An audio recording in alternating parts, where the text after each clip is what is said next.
Twisha case में Bhopal police की बड़ी चूक भी सामने आई है। फांसी वाली बेल्ट नहीं भेजी भोपाल एम्स। पुलिस ने बाद में फांसी वाली बेल्ट भेजी, लेकिन पहले नहीं भेजी गई थी। पोस्टमार्टम के दौरान गर्दन के निशान का मिलान नहीं कर पाए डॉक्टर। पोस्टमार्टम के वक्त लिगेचर मार्क, यानी कि जो गर्दन पर बेल्ट की वजह से, फांसी की वजह से निशान आए थे, उन मार्क्स का मिलान नहीं हुआ, उन निशान का मिलान नहीं हो पाया।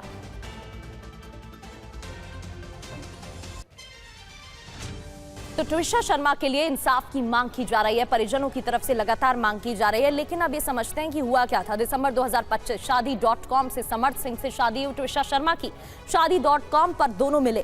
ट्विशा के ससुराल पक्ष पर प्रताड़ना का आरोप अप्रैल 2026 में परिजनों की तरफ से लगाया गया।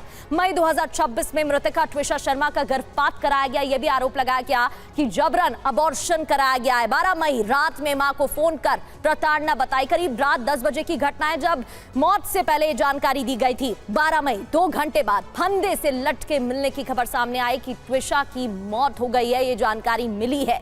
14 मई सोना में मेजर भाई के प्रास के बाद एफआईआर दर्ज, माफ कीजिए, सेना में मेजर भाई के प्रास के बाद ये पूरा मामला सामने आया। जब भाई ने बात कही तब इस मामले में एफआईआर दर्ज हुई। कोर्ट ने अभियुक्त सास को अग्रिम जमानत दे दी। 16 मई की यह घटना, जिस पर भी सवाल खड़े हो रहे हैं कि आखिर सास को जमानत क्यों मिली है। माता पिता का सीएम हाउस के बाहर धरना देना, जिसकी तस्वीरें सामने आई, ये 17 मई की बात है। धरना दिया गया, जिस पर भी सवाल उठे।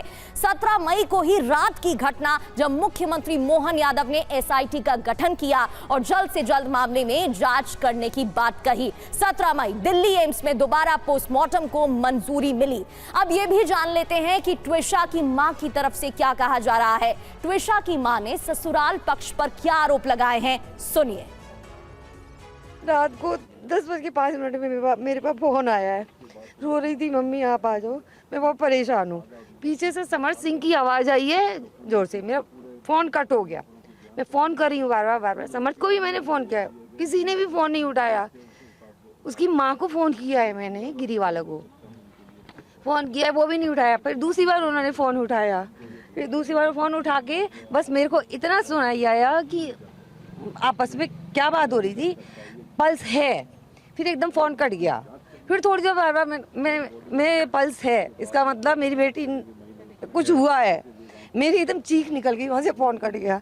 मैंने अपने हस्बैंड को बताया, जल्दी चलो कुछ हुआ है वहाँ पे। तो फिर थोड़ी देर फ़ोन किया मेरी बहू ने, क्या हुआ, क्योंकि मेरे से तो बात नहीं हो रही थी, मैं रोने में लग रही थी।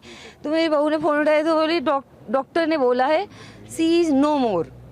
कोई घबराहट नहीं, कुछ भी नहीं। हाँ, सी इज़ नो मोर, बस कुछ नहीं। फिर कुछ नहीं हुआ। सी इज़ नो मोर बोल दिया, वो तो चली गई।